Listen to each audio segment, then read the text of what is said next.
Bueno, buenos días a todos. Soy Rocío Martín. Trabajo en el Departamento de Desarrollo de Mercado de Europa en Andalucía TRADE, la Agencia Pública Empresarial para la Transformación y el Desarrollo Económico de la Junta de Andalucía.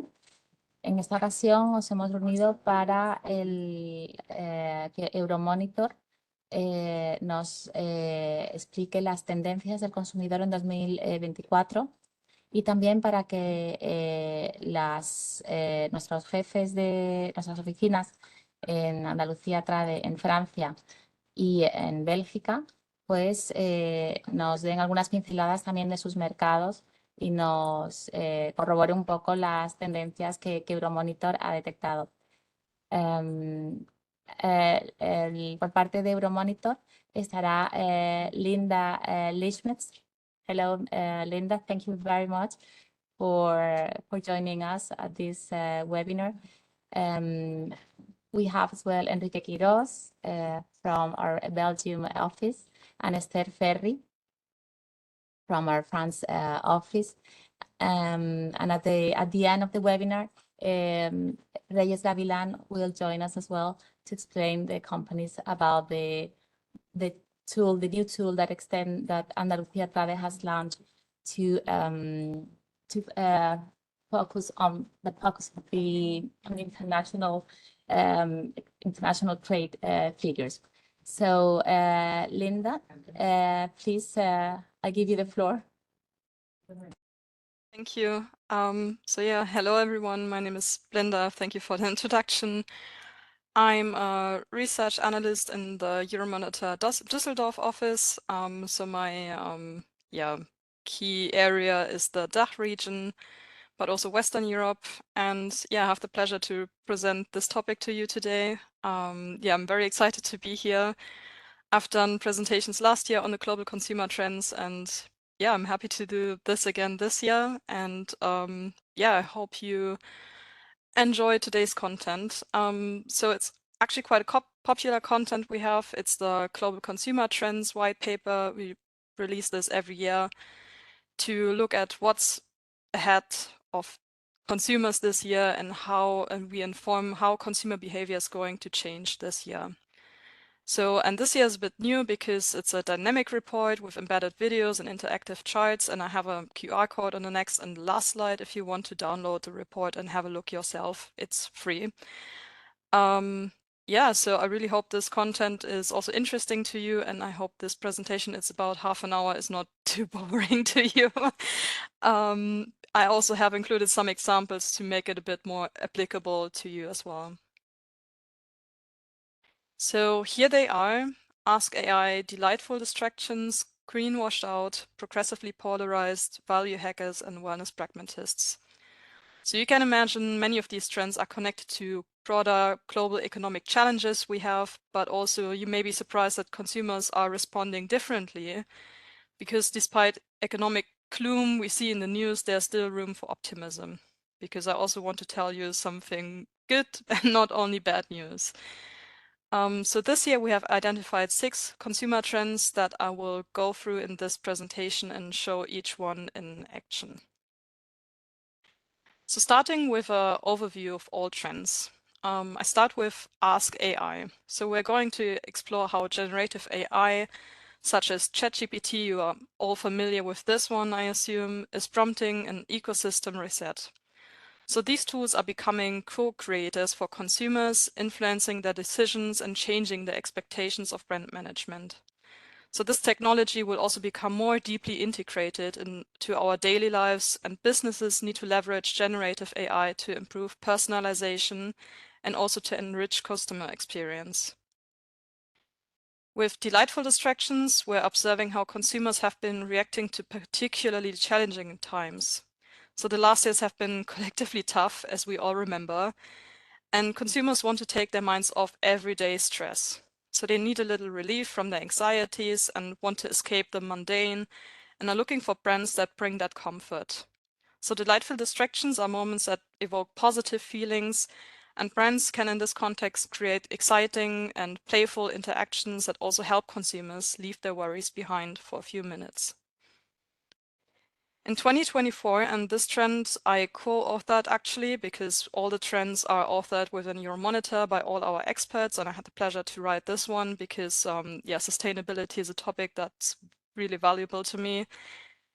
And we found out that consumers have realized that's not really new, so they cannot tackle the climate crisis alone, but what's new is they've been taking steps to live sustainably over the last years, and now they're questioning whether companies and governments are using all their possible resources to make a true difference. So consumers know their eco-friendly choices help to an extent, but also that real change needs to be a collective effort. So consumers are pushing the responsibility back onto businesses. So organizations must take ownership for their carbon footprint and prove their positive impact. In 2024, consumers are also progressively polarized. So social and political movements continue to trigger debates worldwide, and upcoming elections are expected to escalate tensions even further. These charged and often divisive issues will intensify, and how consumers react to brands take a stance or don't take a stance can be unpredictable. So businesses must approach hot topics carefully in their communication channels and remain authentic to the brand's philosophy. Then we also have the value hackers. Inflation introduced a new financial mindset. Consumers aren't willing to hold back and going for what they really want. Instead, they won't be hunting for the best deals. That extends beyond the price tag, so value hackers find clever ways to maximize their budget without sacrificing quality. So businesses must increase incentives, innovate around affordability, and accommodate cost-conscious needs, even if they are tackling challenging circumstances such as supply shortages. Finally, we are looking at the wellness pragmatists who want optimal health without hassle. So that's how consumers are tackling self-care in 2024. Consumers want quick, effective solutions that enhance their bodies and minds, and proven effectiveness will influence their purchase choices. So products need to be backed by facts and easily blend with current habits. So now we're going to look at each trend in more depth. So 3/4 of consumers globally continue to be concerned about the rising cost of living, and nearly half look for ways to save money. These consumers are looking for businesses to support them through these tough financial times that aren't going away anytime soon. In France, for example, in 2022, energy prices kept rising and the overall inflation was about 5%. This rose 1 year ago to a short-term high of 6.3%. So consumers are looking for ways to save money all over Europe. Consumers have a new financial mindset. Budgeting has become the norm, with consumers recognizing they need to manage their spending for the long haul as their purchasing power has lessened. In 2023, we had a trend called budgeteers that saw consumers making cutbacks and trading down. In 2024, they're taking this to the next level by trying to outsmart the system. So they try to adopt clever ways to maximize their budgets, look for financial and lifestyle hacks to make their money go further. For example, with credit card reward points, or engaging more free activities, or following groups and de-influencers on social media where people expose products they believe are overhyped or overpriced. So businesses need to step up incentives and think outside the box, innovate around affordability and value. For example, referral initiatives, bundle and save deals, complimentary or early bird services, etc. So engaging consumers to offer tips to save money and get feedback and learn what hacks they like best. So it's about working with the consumer to support their budgeting needs, will build a positive reputation and loyalty. And the example I have is actually not from Europe, it's from Hong Kong, but I think it's still a valuable example because it's also resonating with the European market. It's also resonating with the sustainability trend. So Yindi is connecting consumers to hotels, cafes, bakeries, and restaurants to allow them purchasing unsold, premium positioned food at discounted rates through flash sales for pickup or delivery. So the app is enabling budget-conscious consumers to enjoy high-quality food affordably, facilitating savings without compromising on taste. But additionally, it's also reducing food waste, which is contributing to environmental sustainability. And since its launch in Hong Kong, Yindi has seen an uptake with many vendors selling out quickly, indicating a growth trend towards smart, sustainable consumption. So here are 3 tactics for 2024. So it's about offering affordable options like lower priced models or product bundles at a discount, implementing loyalty programs with exclusive perks, and demonstrating your value proposition and clearly communicating the benefits you offer. Which leads to the next trend, as I touched on it already, on sustainability, greenwashed out. So environmental concerns remain top of mind. Nearly 2/3 of consumers try to have a positive impact on the environment in 2023, but less than half felt they were actually contributing to climate change. So the impact of climate change has been more evident than ever in 2023. More extreme weather events like intense wildfires, devastating floods, dangerous tropical storms, and rising temperatures. As we keep reading, that has been the warmest year ever in human history. Consumers are doing their best to be more sustainable. More than half are reducing food waste, single-use plastic, recycling, and more, but realize they only can do so much, especially given that they can't afford it now, or at least justify spending more on sustainable goods, so that they're pushing the responsibility back on businesses and governments. But however, they're also skeptical and questioning what they are really doing. They're greenwashed out. Companies have been making misleading claims or have under-delivered on sustainability initiatives for years, and consumers will no longer accept empty promises. They want organizations to step up, but also be realistic about what they can achieve. They also expect companies to ramp up efforts to make sustainable solutions the norm, not a premium. The first point you see on this chart, reducing plastic use, that has been agreed by French consumers with 46% in 2022, and that value was at 52% still. That's also similar in Belgium, where 50% instead of 56% agree on this statement right now. This example is Provenance. It's a data-led platform. It's from the UK, and that validates sustainability credentials for consumer packaged goods. So labeling and claims are often the greatest challenge when it comes to tackling greenwashing, and their platform enables brands to be transparent and authenticate the claims they make. So brands should look to partner with any of the many emerging B2B services to prove their environmental credentials and find ways to clearly communicate that message. Again, 3 tactics at the end for 2024. So develop a strategic partnership and across your supply chain to reduce the carbon footprint and embrace the circular economy. Being forthright and factual and backing up claims with proof. Reinvesting revenue and also re-benchmarking profit margins to manufacture products that are both affordable and sustainable. But as I mentioned earlier, consumers are looking for distractions as well, because they still want to enjoy themselves sometimes.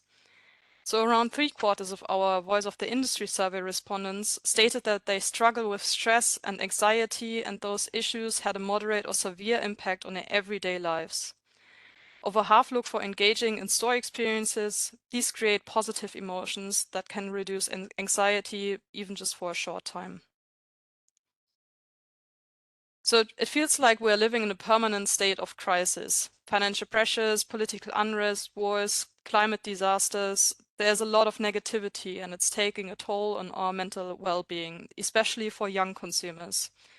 Consumers want to take their minds off these challenges and need relief from their anxieties, a chance to break away from the mundane. And that way, we're looking for moments that create positive feelings and make you smile, even just for a moment. So brands should consider interactions that spark joy, allow consumers to leave their worries behind, only for a few minutes maybe. So these can be small surprises, little acts of cheer, or products that elicit positive or rewarding emotions. So consumers are looking for entertainment that excites them and creating a temporary escape. Brands that find opportunities to infuse some fun and distract consumers can make a memorable impact, building on connections with customers and improve their brand perception. So this is an example I quite like. So that has been from 2019 actually, but it's still very very applicable to 2024.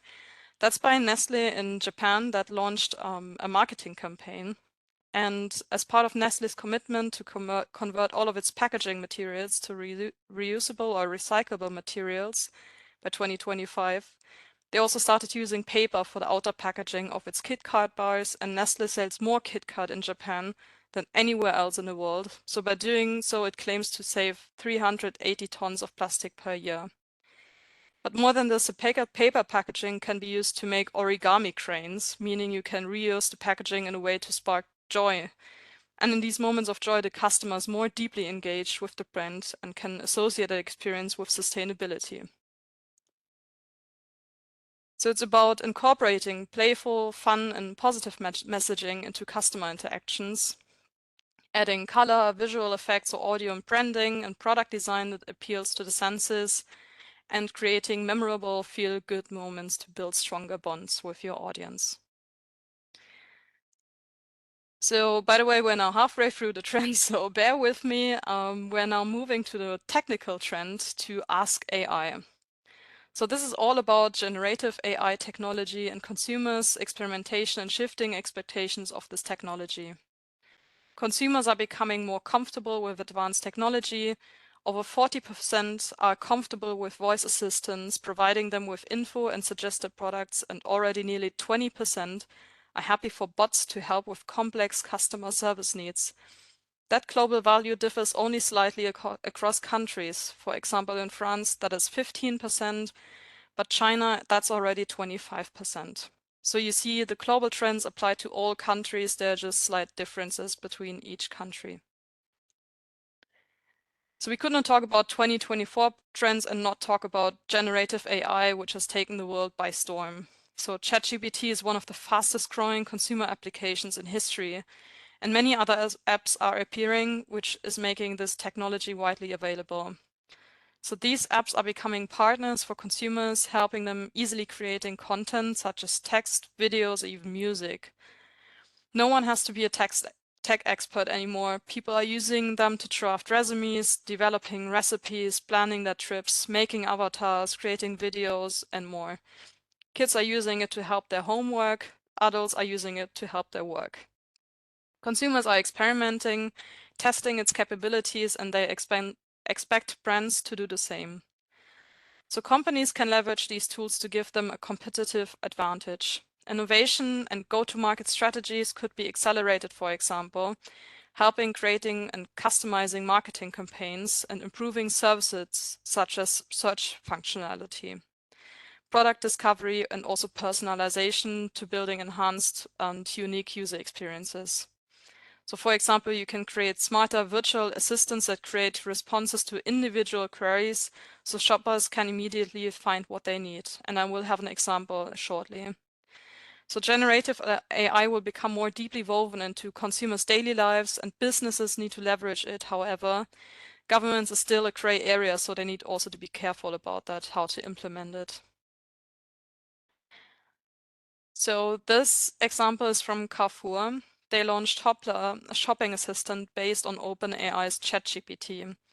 The tool assists shoppers with choices available based on budget, diets, and menu ideas. Consumers are increasingly using ChatGPT for different purposes, like I mentioned before, to develop meal plans, and generative AI for daily life planning. So being assisted by generative AI tools would be a key theme for consumers in 2024. Replicating these elements to enhance user experience is a quick win for companies. So this not only enhances the shopper journey, but retailers can integrate the data for advanced predictive analytics, providing valuable insights to their business as well. So you can evaluate internal processes to identify opportunities for generative AI technology to improve output. Adopt these tools to automate and optimize the customer experience, like personalized chatbots or ads. And also analyze and leverage user data from generative AI integrations for targeted marketing and new product development. Almost there, so moving on now to progressively polarized. So social and political issues continue to trigger debates around the world. In fact, more than 1/3 of consumers expect more political unrest in their country over the next 5 years. Major elections in 2024 are expected to also escalate tensions even further. Nearly half of the world's population is living in countries where elections are held in 2024. So consumers' beliefs on politics and social issues are having an increasing impact on their lives. So as we jump from one crisis to another, emotions are running high. People are airing their opinions around social justice movements and politics more than ever before, and these are becoming more divisive. So what people buy also reflects who they are and of course often align with the causes they care about. So brands find themselves in a precarious position now. In the past, they've been encouraged to make a stand, but now this is a risky move because in 2024, as government elections take place in leading world countries, such as the US, UK, and the European Parliament and Russia, this is setting the stage of a year of disruption. So while some shoppers will support brands that align with their values, others are indifferent and don't care, even just had enough of all the conflict and just want to choose products based on price, quality, or benefits, not CSR or any ESG efforts. Regardless, people are also quicker to call out or avoid companies that push controversial topics, especially if these appear exploitative. So businesses need to approach hot-button topics with care and remain authentic to brand ethos. So backlash can tarnish brand reputation. On the other hand, getting it right, you can strengthen customer loyalty. So it's important to understand how influential social and political matters are for your target audience and being prepared for backlash and stick with it. This example is Boycott, which is an online platform which scans product barcodes, guiding users on aligning purchases with their values. So consumers can vote with their wallet to support social causes by choosing to buy or support alternative brands. So consumers, they have an information overload, and misinformation is also leaving them seeking clarity, resulting in a market gap for channels offering accurate insights into corporate initiatives. So here they can now allow shoppers to decide which brands to support and which not. So the purpose of this platform is to highlight brands that lack social responsibility and encourage corporate re-evaluation of certain stances.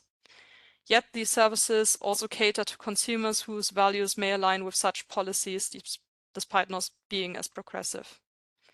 There's also another example in France, an app called Buy or Buy Not, or Yuka, which has more than 10 million downloads, analyzing food and beauty products in their ingredients and suggesting better alternatives.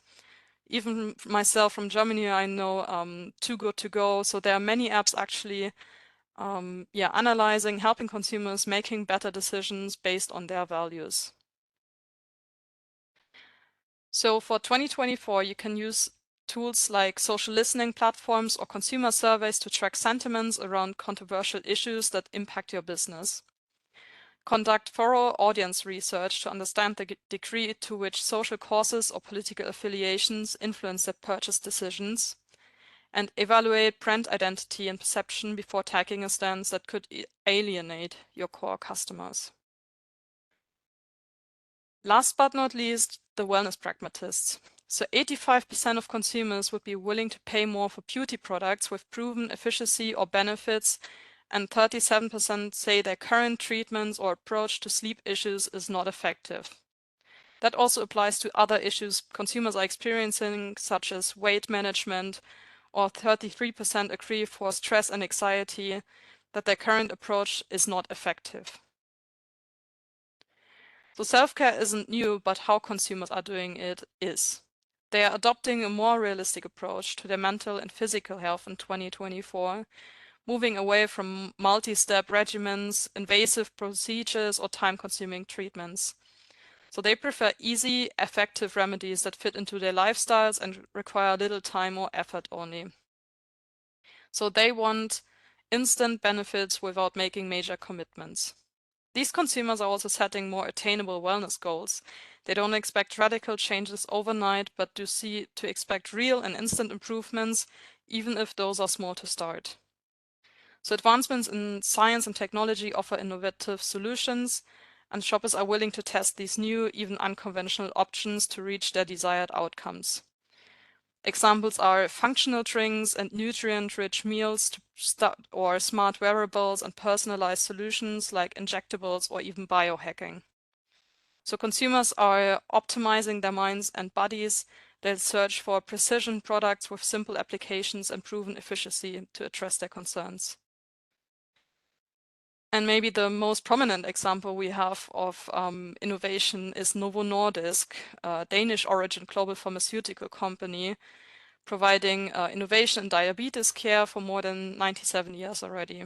So it's known for its injectable prescription medicine with semaglutide like Ozempic for diabetes and Wegovy for weight loss. So they are doing research for diabetes, obesity, and rare disease care. And clinical progress continues. FDA-approved Ozempic and Wegovy provides once-a-week injectable instead of more frequent injects or invasive options. So consumers require optimal health solutions that work. Brands like Wegovy provide weight loss solutions in injectable or in a near future, maybe in a tablet or even gummy format, backed by clinical trials and verified claims, which is expected to expedite to tackle obesity and reach consumer health goals. So it's about understanding the wellness goals of your target audience, so you can determine where to invest and focus your innovation efforts.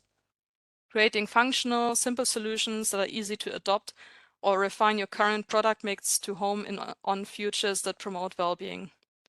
But also using verified claims, demos, or testimonials, for example, among other methods to educate consumers on product benefits. And then I conclude actually this presentation. I know this has been a lot to digest.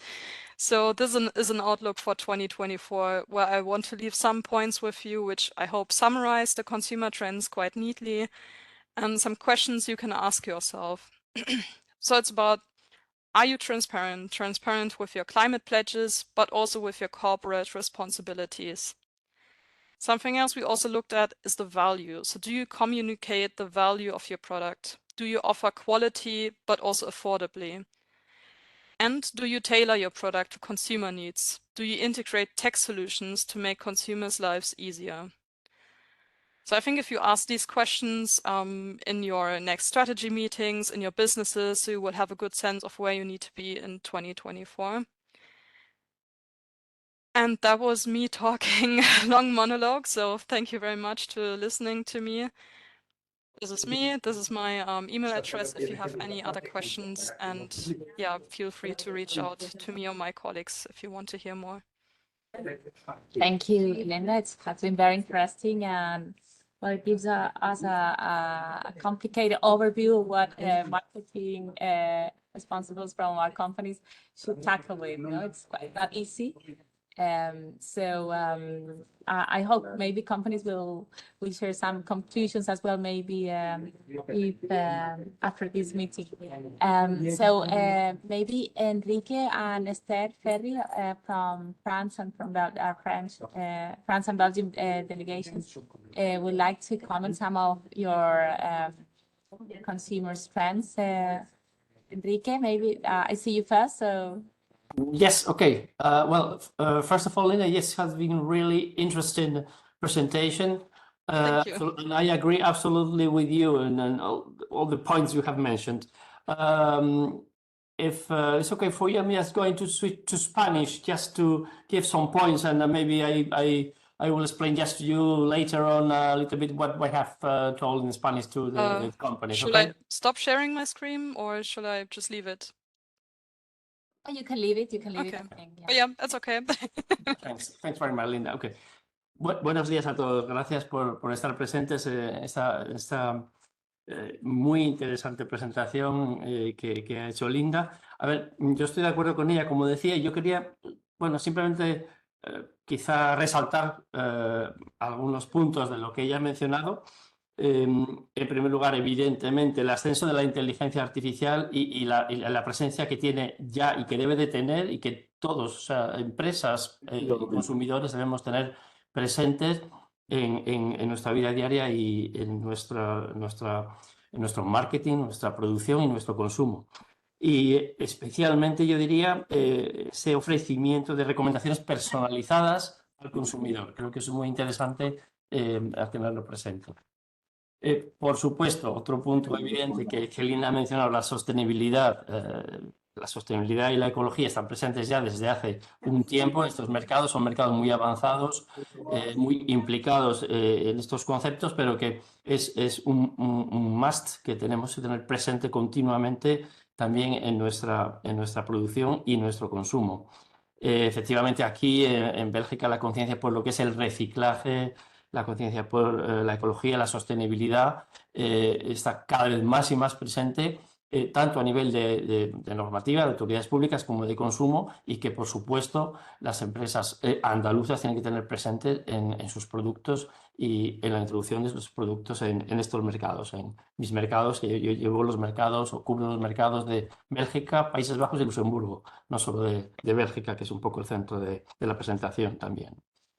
Efectivamente, el alza de precios, hemos sufrido un alza de precios muy importante. Se prevé que en 2024 esto vaya a estabilizarse ya, pero ha tenido y tiene unas consecuencias muy importantes al nivel de modificación del comportamiento del consumidor. Y sobre todo ha habido unas pérdidas de volumen. El consumidor, pues lógicamente los precios aumentan. Como mencionaba Linda también, se compra menos y se dirige más también la venta hacia las marcas privadas. Entonces, efectivamente, bueno, yo no os voy a mencionar nada más que algunas cifras muy rápidas. En productos lácteos, por ejemplo, dentro de lo que son los fast moving consumer goods, ha habido un incremento en marca privada del 25,7% en 2023, frente al 8,3% solo en marcas de fabricante. En producto fresco un 13,3% frente a 4,4%, y bueno, en otros productos, digamos, de alimentación, el 12,7% frente al 4,5%. Entonces, es una prueba de que las marcas privadas están ahí. Hay un movimiento también a nivel de marcas privadas, que hay algún comentarista habla ya de dejar de hablar de marcas privadas para pasar a hablar de marcas pertenecientes a la gran distribución. Y pasar de una lucha entre la marca nacional y la marca privada a incluso a la lucha o a la competencia entre las marcas privadas propias de la gran distribución, ellos mismos. Ahora ya se ven productos básicos con la marca privada, la marca blanca que se decía tradicionalmente, y productos de marca privada de distribución de más calidad, e incluso pues podrá haber, ¿por qué no?, las marcas privadas en las que la gran distribución va a centrarse en promocionar como si fuese simplemente una marca de fabricante actual. Es importante tener presente esta situación. Y bueno, por último, si acaso mencionar los movimientos que ha habido a nivel de gran distribución y que todavía continúan en marcha dentro de lo que es mis mercados, especialmente en Bélgica. Ha habido, bueno, a finales de 2022 la desaparición de Macro, la segunda cadena del país, Deleuze, controlada por Albert Holding de Países Bajos, ha habido mucho movimiento social en contra, muchos problemas. Ha decidido pasar las tiendas propias a franquiciadas. Incluso han llegado ya a 123 tiendas en 2023 que se han franquiciado. Y luego el ascenso de los discounters o supermercados, digamos, a bajo precio, quizá motivado también, lógicamente, por el alza de precios y la evolución en ese sentido del mercado. Y nada más, muchas gracias. Voy a explicar en 4 líneas lo que he comentado a Linda. Linda, yes, I have just been talking to the people, just as I said, I agree with you. I mentioned for sure the artificial intelligence and that we have to be to have present in our marketing and offering personalization to the consumers. That's a very important point. For sure, the sustainability and recycling and ecology as well, and the increasing of prices, especially with the importance in the private labels increasing and evolution, and the modification of the consumer way of buying as well. Okay. Well, thanks very much so far. So I give the word to my colleague Esther. Esther, para ti. Gracias.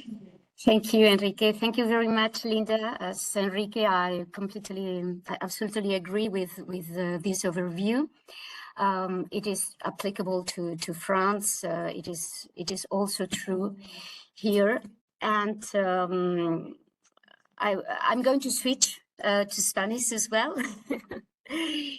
Bueno, todo lo que ha dicho Enrique se puede aplicar aquí a Francia, toda la cuestión de la marca privada en la gran distribución. Yo haría a lo mejor, me gustaría retomar 3 aspectos de los que ha hablado Linda. El concepto del value hackers. Siempre se ha dicho, solíamos decir aquí en Francia, que el consumidor francés estaba dispuesto a pagar más por una mejor calidad. Bueno, pues esto ya empezamos un poquito a ponerlo en duda. El consumidor francés quiere tener la misma calidad, o sea, no renuncia a su calidad, pero sí que mira cada vez más el precio. Y siguiendo con lo que está explicando Alinda, va a mirar todas las promociones y va a buscar la mejor calidad al mejor precio. Para esto también, efectivamente, se va a servir de la tecnología, de la inteligencia artificial y digamos que estamos ante un consumidor muy astuto en ese sentido. Un consumidor al que no le gusta que le engañen, que le tomen el pelo, que le den gato por liebre. Y en ese sentido, pues sí que va a utilizar cada vez más las tecnologías, la inteligencia artificial y las aplicaciones que le puedan ayudar a conseguir lo mejor. En cuanto al impacto de los productos en el medio ambiente, bueno, pues el ejemplo más claro en Francia son la cantidad de reglamentaciones que ha habido con respecto al uso de la prohibición de todos los plásticos de un solo uso. Hay muchos productos, por ejemplo, las pajitas que ya no existen en Francia, en plástico, han desaparecido. No se dan bolsas de plástico en los comercios, o sea, sí que hay una verdadera... es importante el impacto medioambiental. Han surgido labels como el Eco Score, añadido al Nutri Score, que ya existía. Y luego, por último, el aspecto de la polarización del consumidor y del impacto que las cuestiones políticas y sociales pueden tener en las tendencias del consumidor. Pues hemos tenido un claro ejemplo hace muy pocos días aquí en Francia, que además es algo que ha repercutido directamente en los españoles con la revuelta de los agricultores. Y bueno, hemos visto cómo esta revuelta social, este conflicto social, ha acabado afectando a la imagen de los productos españoles. O sea que sí que hay que tenerlo, sí que hay que tener en cuenta esta polarización y el impacto de los conflictos sociales en las tendencias de los consumidores. No es nada nuevo lo que ha ocurrido con los productos agrícolas españoles. Yo llevo 20 años aquí y llevo 20 años escuchando que los tomates españoles no son buenos. Pero sí que es verdad que el problema no es tanto la repercusión que esto tiene en el sector profesional. Los mayoristas siguen comprando productos españoles y no se ven de una manera directa afectados por este tipo de cuestiones, pero si esto cala en el consumidor, ahí sí que puede convertirse en algo problemático, porque el consumidor puede boicotear los productos que vienen de otros países. Y además esto se une con una tendencia que ya lleva aquí en Francia desde hace ya varios años a consumir cada vez más local, el circuito corto, porque esto también evidentemente tiene repercusiones en las cuestiones medioambientales. Y bueno, por mi parte es un poquito los comentarios que quería hacer. Muchas gracias, Esther. Thank you, Linda, Esther, and Enrique for for the information that you have provided from your markets. Thank you especially to Linda, because I think that Euromonitor International is a really useful tool for companies if they want to make the right strategy and know the consumer preference, and not to just to think locally, but to think globally. So I really think that Euromonitor can be a very useful tool for it is a very useful tool for Andalucía Trade, and I'm sure that for most of our companies as well. So let me switch, Linda, to Spanish, because I'm going to introduce Reyes Gavilán. Es la responsable del departamento. Perdón, Natasha, creo que quiere también comentar algo.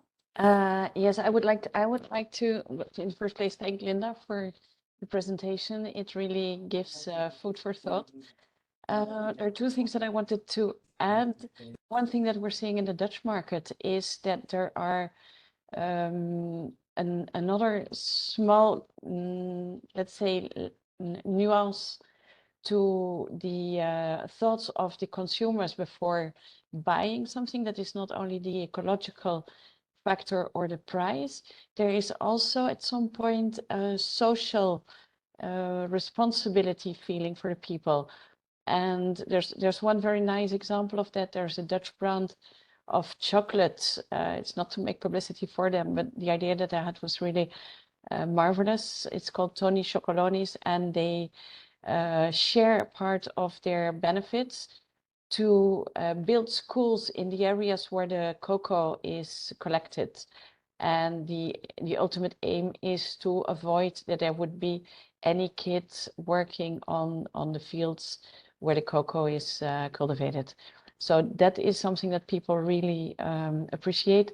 It is not new in the Dutch market. They have, as well as you have the labels for eco or for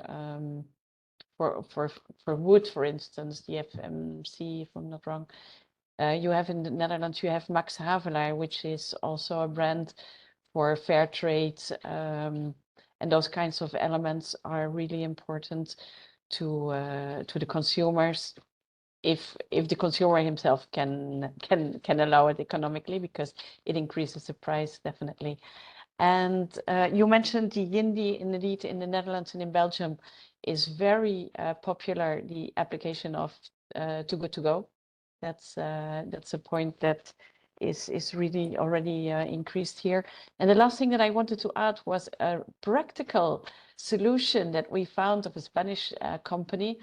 They have a kind of what you would call in Spanish a manguito, and a kind of carton board solution that they would put on top of their. It was about a bottle. It was a cherry wine, where they would add not on the etiquette but on the top of the bottle some instructions for the people how to use, how to conserve, at what temperature use the product, and also give some ideas of how to extend the use to alternatives, not only drink a glass of wine, but use it for cocktails. And I might imagine that the fact of people want to aim to gain time, to win more time. It might be practical for them to be able to scan recipes, and maybe solutions that companies already apply. But for the ecological aim, you might add a QR code so that people could see how you are. You add a little video to this label in order to show how people are cultivating the vegetables or meat or whatever, to prove that those vegetables are really as ecological as the etiquette is, as the label is mentioning. And I think that's something that's really appreciated by consumers. That's all, folks. Thank you, Natasha. Very enlightening. Maybe I think that the blockchain now as well can help companies to give more information about their products and the process. And so the IA as well, but maybe the blockchain technology could help to share to the consumers how the brand leads with all these problems of the greenwashing, that they do not do the greenwashing, or all these political and social dilemmas that companies might face with this situation that is quite a difficult situation right now, because it's a very challenging situation. So, Reyes, si quieres, puedes, Reyes Gavilán, del Departamento de Inteligencia de Mercado de Andalucía Trade, nos va a presentar una nueva herramienta que está recién salida y que creo que también, junto con estas investigaciones que realiza Euromonitor, pues puede complementar muy bien a las empresas a la hora de decidir cómo abordar los mercados internacionales. Reyes, cuando quieras. Hola, buenos días a todos. Thank you, Linda, for your great presentation. It's a pleasure to watch only and to listen only in half an hour the global consumer tendencies in a synthetical way. In a sense, your presentation has been really synthetical. So all the companies can use your tactics to adapt their products to the real tendencies, adding just a little bit of value in the good products will be the difference in the supermarket. So thank you so much. And now I switch to Spanish, and I also ask you to share I need to share my screen. So give me just 1 second.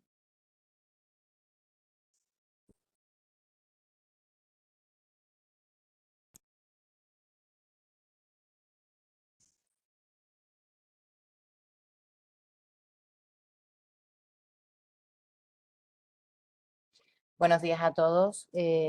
Muchas gracias por escuchar, por tener y disponer de tiempo para escuchar esta presentación maravillosa de Euromonitor. Es verdad que aplicar, escuchar y oír cuáles son las tendencias globales del mercado y de una manera táctica aplicarla al producto y poner en valor esas estrategias que las empresas también están siguiendo, pero que además de seguirlas hay que comunicarlas al consumidor. Yo creo que es importantísimo en los mercados internacionales. Por mi parte, solamente una pincelada. Hoy la sesión era para Euromonitor, no para nosotros, pero sí os queríamos presentar, y Rocío ha tenido la amabilidad de guardarnos un par de minutos para enseñaros en nuestra página web unas herramientas que hemos publicado desde Market Monitor, que imagino que ya todos conoceréis. Aquí está la página de Andalucía Trade. Dentro de Andalucía Trade tenéis aquí en destacados. ¿Se ve la pantalla? Reyes, no. ¿Estás compartiendo perdona. pantalla o no? Pues yo pensaba que sí. Vamos a compartirla de nuevo.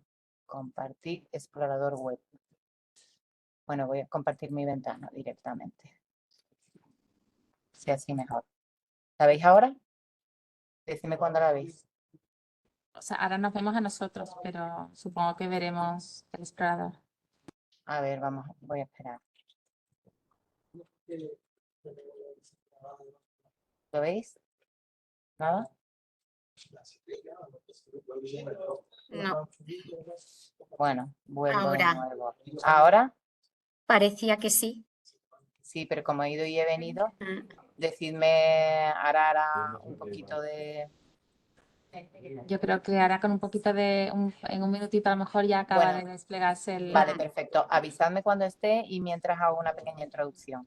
Hemos visto cuáles son las tendencias globales del mercado. Es muy importante que las empresas estén y escuchen qué es lo que el mercado les dice, pero también es importante analizar otros aspectos, ¿no? Cuando hablamos de internacional, una de las cuestiones importantes para analizar es las exportaciones. Bueno, pues en Andalucía Trade hemos puesto a disposición de las empresas una serie de herramientas en las que realmente pueden analizar con mucha facilidad las exportaciones a partir de el tariff de los productos.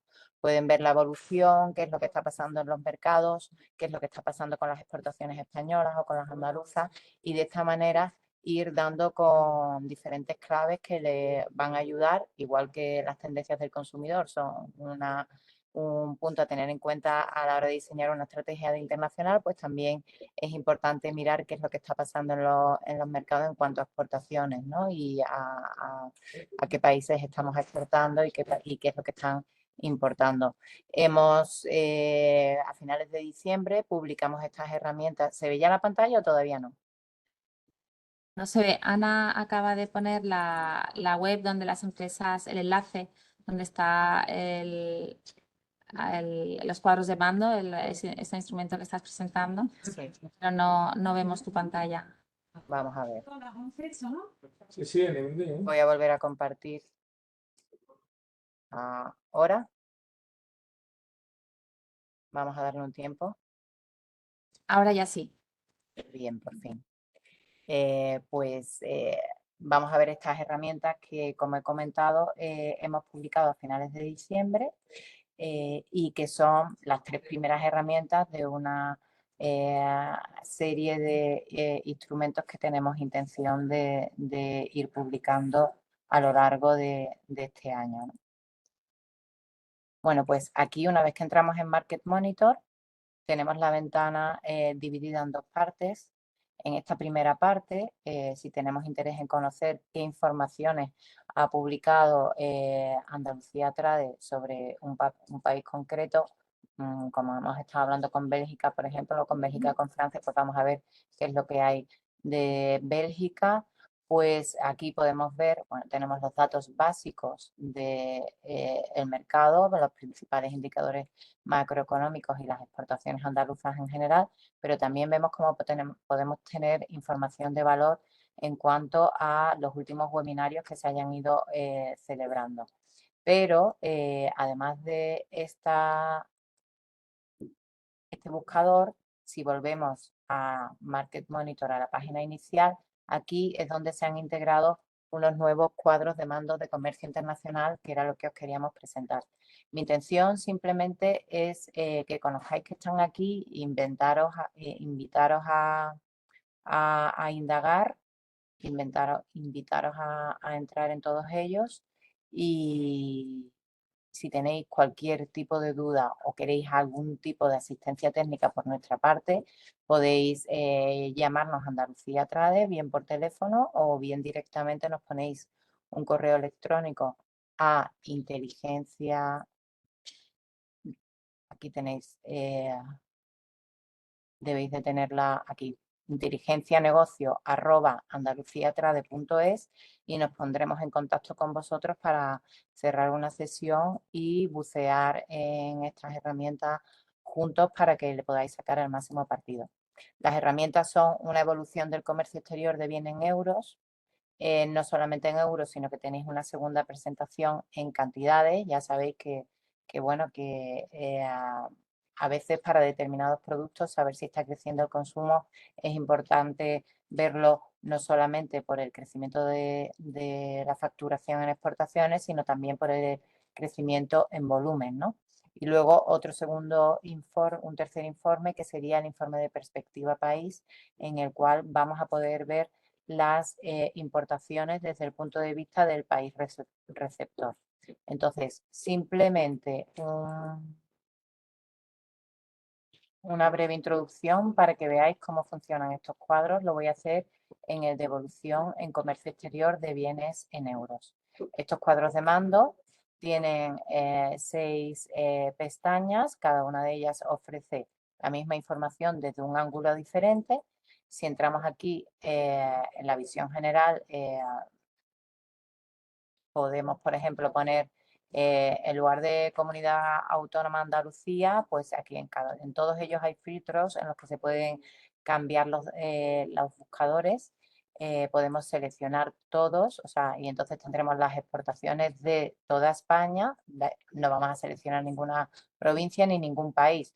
Lo que queremos ver es España, qué es lo que está vendiendo, por ejemplo, en hortalizas, plantas, y en el capítulo 7, que es uno de los capítulos más importantes, que es el de las hortalizas, ¿no? Pues aquí tenemos un buen resumen que nos dice que en el año 2022 España exportó 8.000 millones, de euros, que las exportaciones crecieron en precio un 65%, que la balanza comercial lógicamente es positiva y que ha crecido mucho. Aquí estamos viendo la evolución en un periodo que va desde el 2014 hasta 2022, y además estamos viendo que el principal mercado receptor de las exportaciones por país es Alemania. Este mismo filtro, si volvemos al índice, si no lo cambiamos, se va a mantener, y entonces ahora lo podemos ver. Pero exactamente queremos saber cuál es el ranking de las comunidades autónomas. Pues si entramos en la pestaña de comunidades autónomas, aquí lo vemos lo que ya sabíamos, ¿no? Que Andalucía es la principal exportadora de hortalizas, lo vamos a tener aquí. Pero si también queremos saber exactamente un detalle sobre cómo están evolucionando los mercados, bueno, pues aquí de repente vemos que sí, que efectivamente Alemania lleva siendo el primero durante ya unos pocos de años, ¿no? Pero estamos viendo, por ejemplo, que Portugal crece. Eso empieza a darnos algunas pistas, ¿no? O que Dinamarca crece. O entonces, a partir de aquí, y utilizando los 3 tipos de informes que tenemos y los filtros por los que puedes ir seleccionando, pues lógicamente vas a poder obtener, las empresas cada vez van a poder obtener más información y hacer sus pesquisas, ¿no? Sobre qué mercados pueden ser más interesantes, o qué productos dentro del catálogo de productos que la empresa tiene pueden ser más interesantes en determinados mercados. Estoy entrando ahora en la pestaña de productos. Hemos visto que, bueno, que como hemos seleccionado hortalizas, pues aquí solamente aparece hortalizas, pero es que podemos desglosar y podemos llegar a ver, podemos aquí también, esto es interactivo, luego podemos hacer, si presionamos sobre la pestaña de exportaciones, se va a ordenar por orden de importancia, y vamos a ver que la partida más importante es la de demás hortalizas. Pero exactamente qué, bueno, pues podemos seguir desglosando aquí, y entonces vemos que realmente, y podemos seguir desglosando aquí también, y realmente vemos que el producto más importante pues es el de los pimientos. Es decir, que ahora mismo no creo que sea el momento de indagar en todas las funcionalidades que tiene esta aplicación, pero creo que esto sí que es suficiente para que veáis que ofrece mucha información si se bucea un rato y se tiene claro cuáles son el objetivo de búsqueda de información, que entiendo puede reportar bastante a la estrategia internacional de las empresas.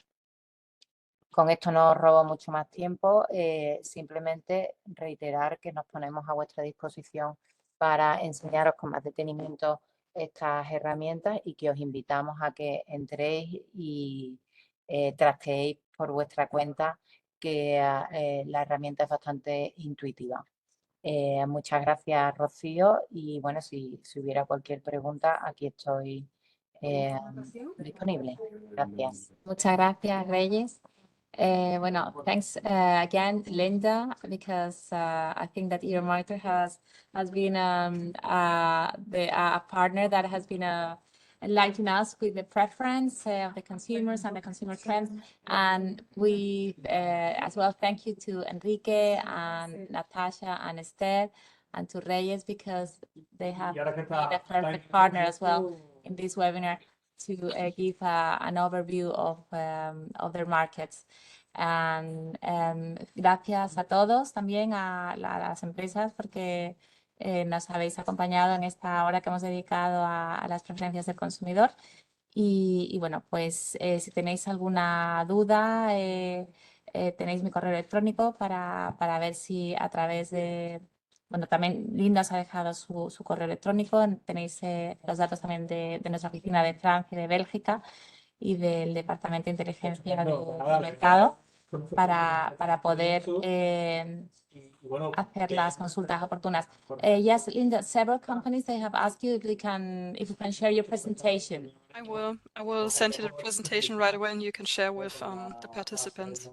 Okay, that's great. And Thank you the very much. white paper is also in Spanish available. So there's a white paper in Spanish, but I can send this presentation as well. So That's great. Thank you very much. thank you all.